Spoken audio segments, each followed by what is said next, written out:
Hello and welcome to this very peaceful music that we've got going on. My name's Alison Pello, for those who don't know me. I'm the business owner of People Vision. We've been in business for 20 years. I just feel the love. The music is quite the opposite to my normal style. And that's because I've got the wonderful Frank with me today. So the session that we're going to run is all about obviously mental health. And I'm just feeling so relaxed. Frank has been helping me with my mindfulness. So today, we're going to be covering things around the pandemic. We're going to talk about stress and depression, compassion for yourself and for others, S.H.E.D, which is something that Frank can tell you a bit more about, and something around some mental toughness. So as I say, I'm Alison Pello. I've had my own business for 20 years. I consider myself a pretty good connector. I've got these wonderful people within my world of work who are specialists in different areas. And we just want to share that with you at the moment and get them to show you a little bit more about their sort of specialist subjects. So I'm going to invite Frank in. Now, Frank is he's a military man by background, as it happens. He's worked for the RAF for 13 years, then went on to be a project manager with GSK.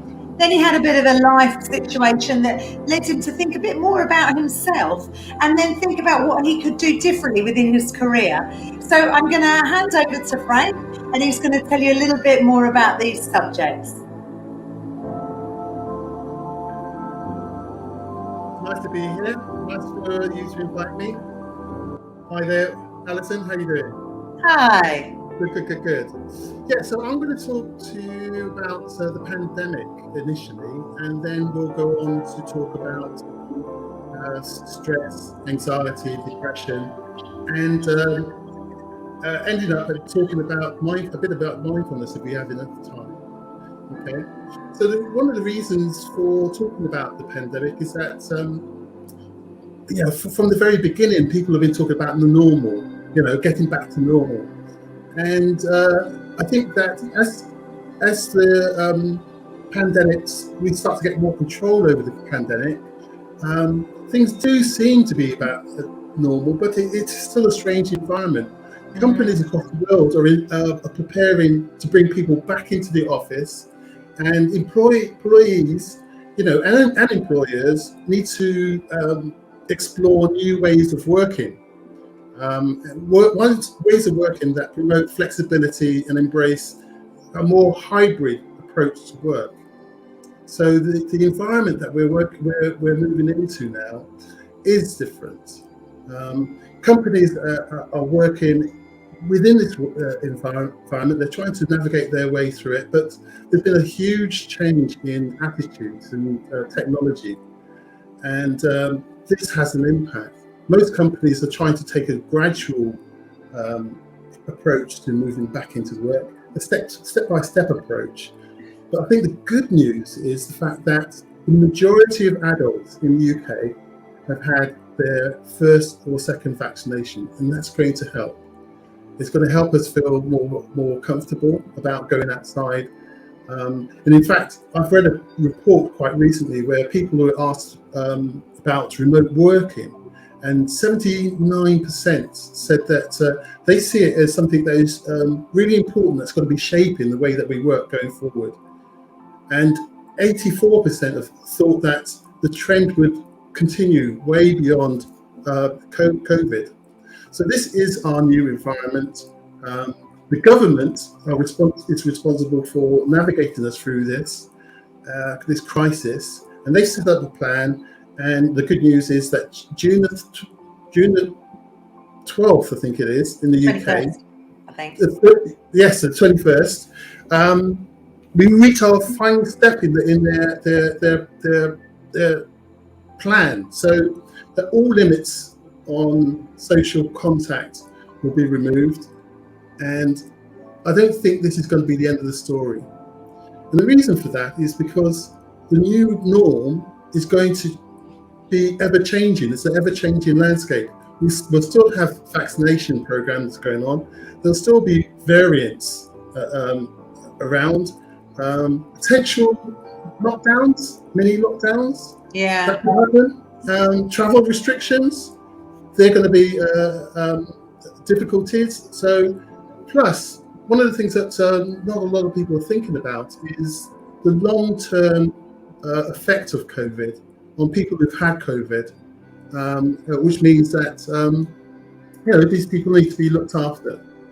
But in terms of the government guidelines for COVID and going back after the 21st, one of the trickiest situations I can think of is if anyone gets symptoms and they have the opportunity to get what they call a PCR kit, so they can do some testing.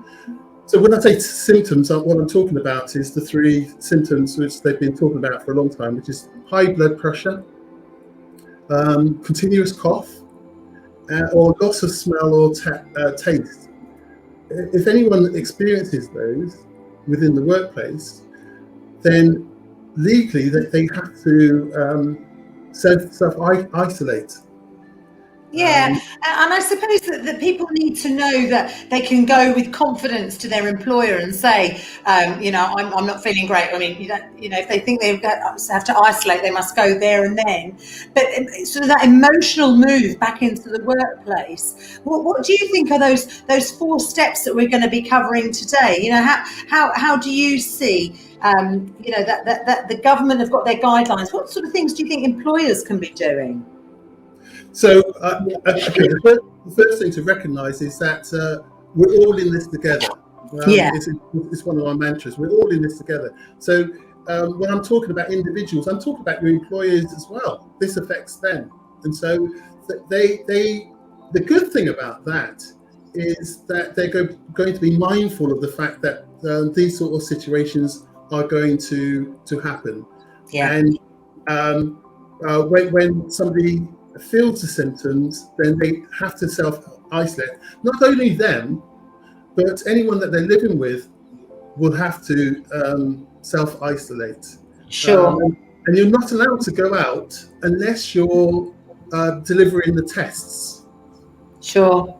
So how might that, if people have been in the at home and they have to isolate, how do you think that might be stressful? That's how they think they're going to cope with that. Yeah, it will be stressful, and I'll come on to the stress in a second. But one of the good things about the pandemic is the fact that we've had this huge focus on technology. So you're more likely to have the capability now to be able to continue to some extent do some work by using video chats and things like that. So that's the good news. But I think that the stress it's important to talk about stress, and I do want to talk about stress. And the reason for talking about stress is the fact that I want people to be aware of the fact that we've had a long period of lockdown, and the stress levels and anxiety and depression has increased. And so in the workplace, if you can look for signs of stress, anxiety and depression. So I did want to just cover that very quickly, if I could. Please do, because some people, we're not doctors, are we? You and me, Frank. But and I think that we should say that it's just about again giving tips to employers of things to just look out for, just signposting. If you just give a couple of things to look out for, that'd be really useful.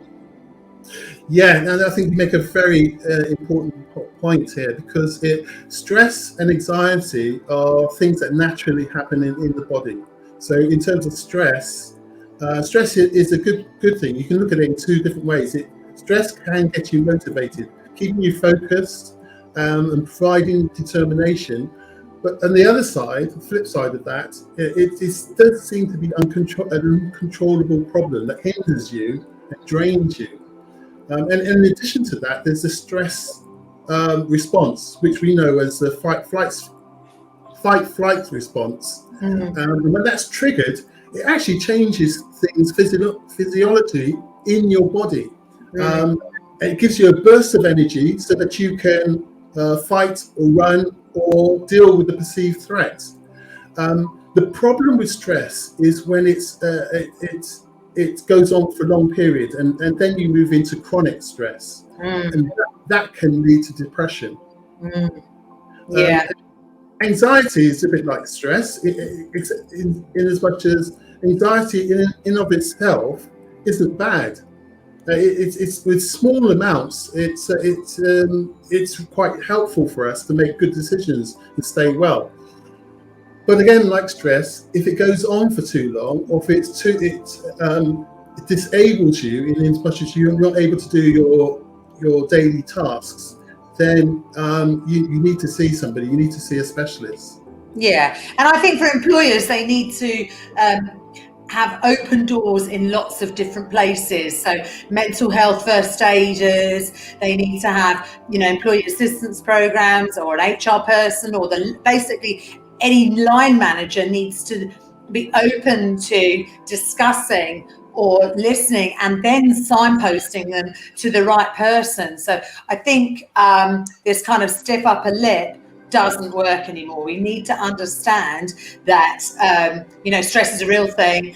COVID has put people into hot boxes of families, or, of students all living together, or whatever it might be. So, I'm lucky. I've got space around me. But I know a lot of people have been working from home and in their, in their bedrooms, and they sleep and they work, and that's pretty hard. But I think on the flip side, there's definitely something around, we're getting questions about, people's anxiety of going back into the workplace. So we're working, you and I, Frank, aren't we, with customers at the moment specifically about that transition back into the workplace. So I know that you've got some good tips on that around your S.H.E.D. That sounds that's not necessarily just about going back into the workplace, but those are helpful. But just tell us about that return to the workplace phase.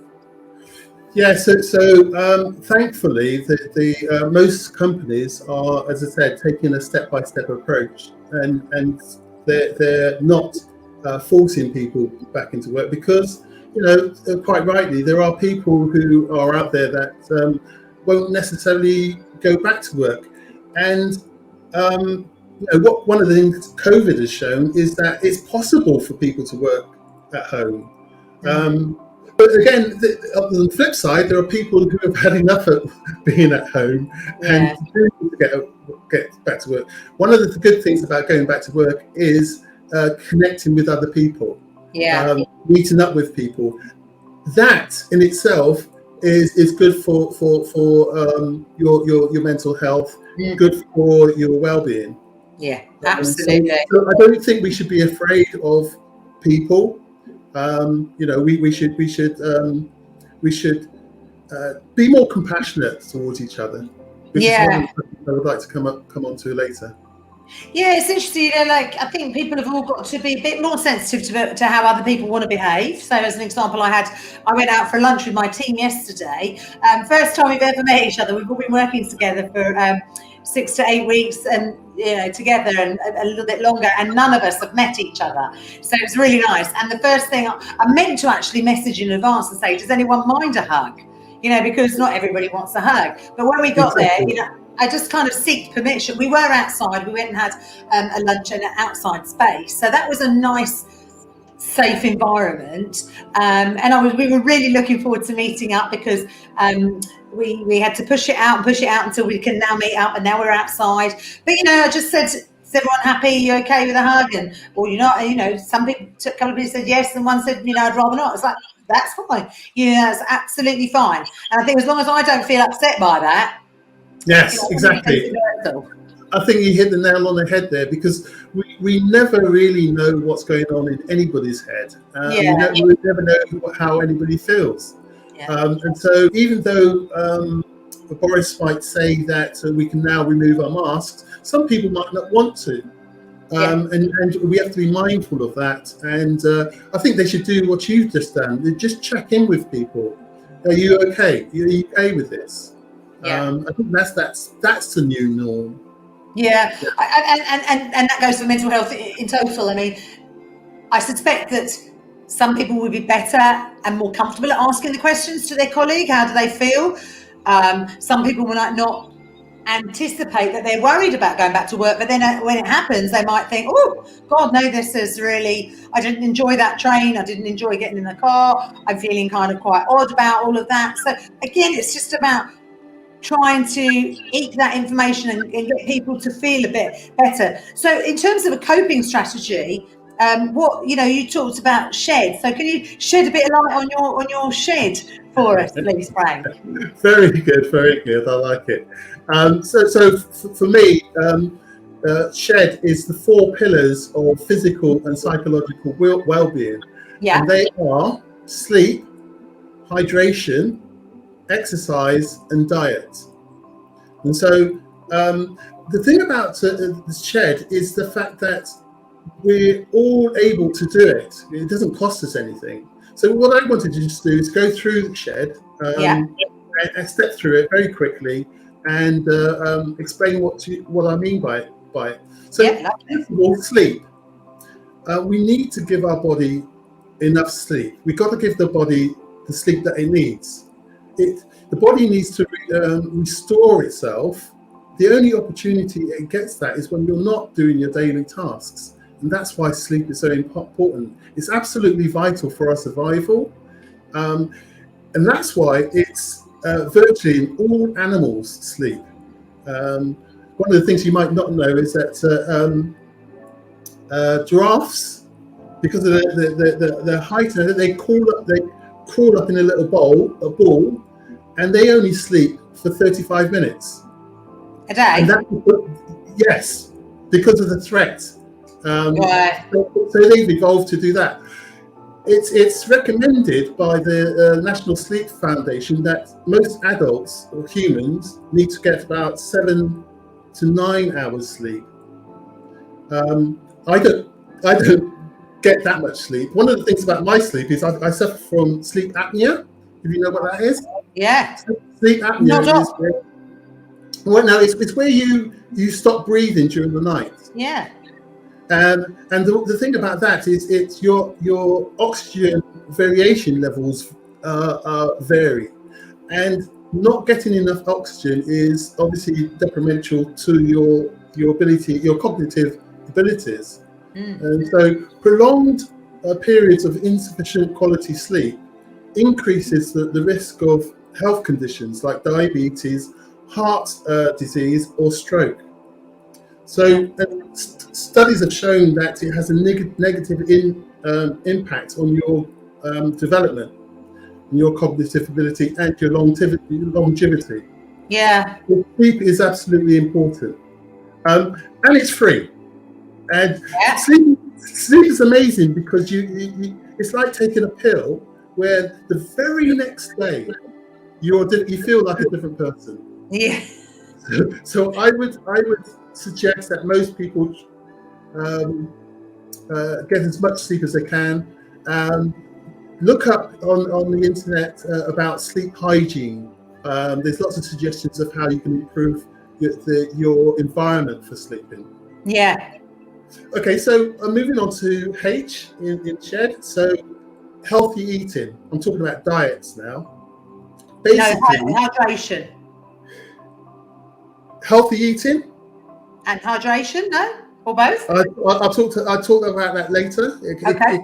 It comes under D for drink. I've shuffled it around a bit. Oh, you're cheeky. Now, yesterday you said it was sleep, hydration, exercise, and diet. I'll try to keep you on your toes. Oh, you do. So we are what we eat. So diet and nutrition affects virtually every aspect of your health, your mental health and your physical health. And so watching what we eat is extremely important. It's something that it's a little tweak to our lifestyle that we could do that would have a huge impact on our health. And so what I would suggest is that in our diets we have key nutrients like calcium, magnesium, vitamins like A, B, C, and E. Having those in our diets on a daily basis is going to improve your well-being, believe it or not. And the NHS recommends that so we have a balanced diet based on calorie intake, and they suggest that men should have somewhere around of 2,500 calories a day. Yeah. And women 2,000 calories a day. Oh. That's the dominoes down, isn't it? Yes. Yes. No more donuts. Okay, so exercise. E for exercise. We need to move our bodies as much as possible. Says he sitting here, and we've been sitting there for the last hour or so. Our bodies are designed to move, and we were never designed to be sitting around in offices. So one of the things I was going to suggest is walking. Walking is an activity that you can, it nicely fits into our daily routines. It's really healthy, and you get to choose how much walking you do, the pace you go at, the distance you travel, and what route you take. An added bonus to that is the fact that if you're out in nature, that too helps your mental health. So I would suggest and encourage people to do walking. I've done mine today already. And exercise in general just, it releases endorphins, and that raises your spirits and boosts your energy. Yeah. Yes, more exercise is what we need to do. The last thing is D, which I call drinking, which is hydration. Okay. So we need to drink more water. There's no exaggeration to say that water plays a crucial role to most of the most important processes in our bodies. It only takes 2% of dehydration to affect our attention, memory, and our cognitive functions. And the reason for that is because our brain, believe it or not, is roughly 73% water. Right. So the recommended intake for the average person is to drink about 6 to 8 glasses of water a day. Oh, fluids actually, it's fluids. So that includes water, low fat and sugar-free drinks. It includes coffee and tea. Okay. They contribute to that total. Yeah, wow. And I think what you were going to finally close on, you wanted to talk about actually two things. I think one is about compassion, and compassion for yourself and compassion for others. So tell us a little bit about that, and then we're going to talk about just improving your mental toughness through mindfulness. But first of all, talk about compassion. Yeah, so compassion is something that I'm always trying to promote. And there's two types of compassion. There's obviously self-compassion, and there is compassion for others. So self-compassion is equally as important as compassion for others. The thing about self-compassion is for you to try to be nice to yourself, try to be more forgiving to yourself. Nobody's perfect, okay? We all make mistakes, and we should just accept those mistakes and move on, rather than beat ourselves up about it. By being more compassionate to yourself, you kind of dampen down that negative dialogue that goes on in your head. But I do think that it's difficult for you to be compassionate to others if you can't be compassionate to yourself. Yeah. So I believe that compassion itself has a life-changing force in as much as it brings people together. And I think that the reason that we've got like 8 billion plus people on the planet is because of compassion. The compassion, I think, has been honed and handed down from generation to generation. I actually think that going forward, human beings are going to be more compassionate. It might not look that way in terms of when you hear the news, but that's what I truly believe.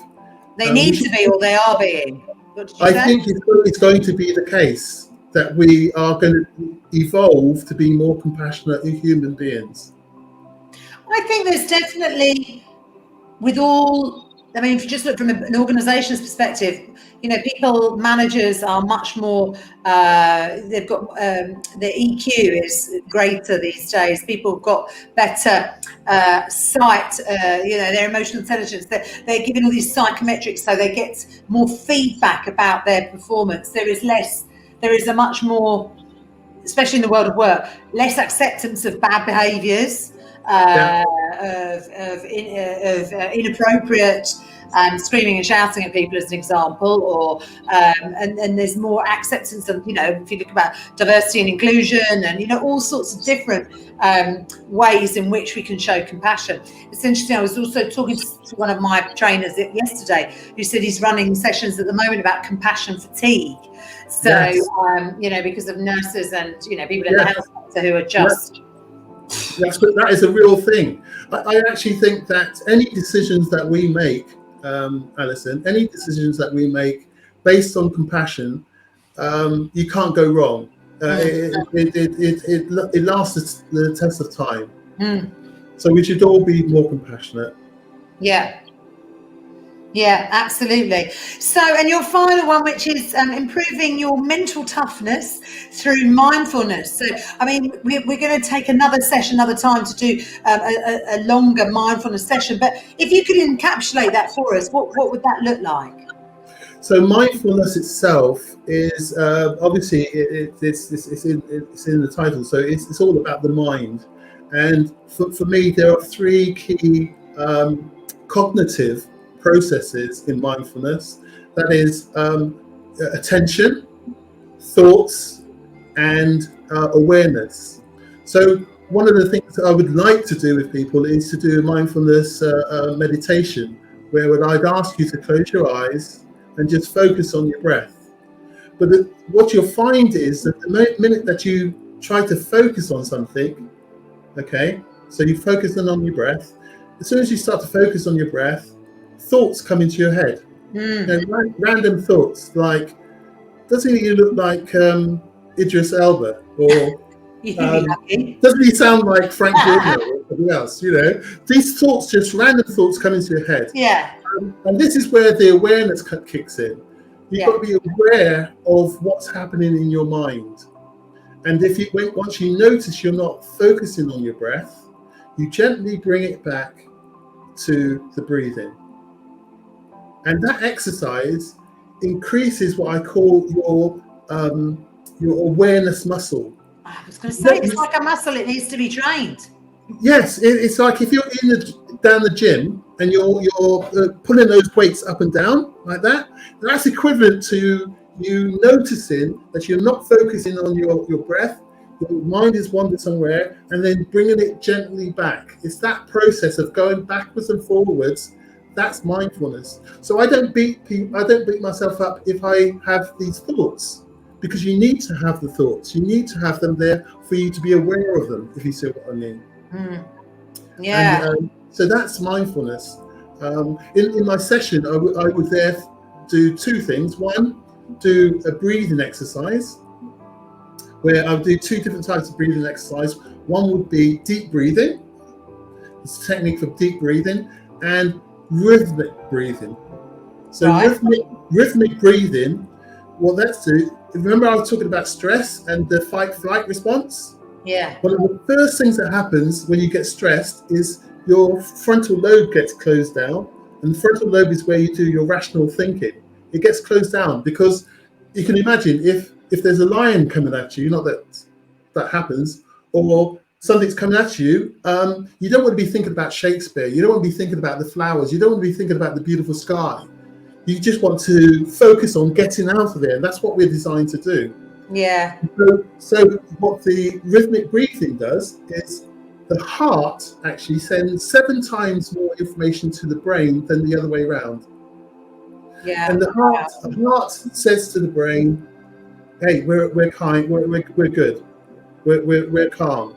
And the brain then reopens up the frontal lobe and you can think rationally again. Yeah, wow. Well, after we did our first live session, and you gave me a little bit of a tip on mindfulness. So I'll be honest with all the watchers today. So I've tried. So what was going on for me today is that music. So at the beginning of the session, I was like, I could hear that music and it felt really loud. So I was really trying to push it to the back. So I'm not perfect, but I am learning, and it's the muscle that I did expand that muscle today a little bit. So, well, that's just great, Frank. Thank you so much. I really appreciate you being with us today. I think it's just been so interesting to hear you, and it's lovely to get to know you more and to do these events. So we will do some more together. But I think we got a couple of questions, but I'm going to leave those for another time. And I'm sure we've got other sessions that we can run in the future. But it's been an absolute pleasure, and the sun has come out. So it's been fun to be live at 5, I know. So what are your final thoughts, Frank? So my final thoughts is that I just hope that people can, when they hear this, will want to be more compassionate and more reasonable to each other and treat each other kindly. Yeah. I think that would be my message, actually. Yeah. Oh, well, I'll see if I can be kind to you. Can't promise anything. But listen, we did it again. We've done another live. We're living and learning. And thanks so much to everyone who's watched us today. Please feel free to put. I am going to just check if there's some comments. So just bear with me because I need my glasses. Yeah, that's fine. So I think, it's absolutely. It's been really fun to be part of that, and we'll do some more another time. Okay, excellent. I look forward to it. Thank you for having me on. Thank you, Frank. Thank you.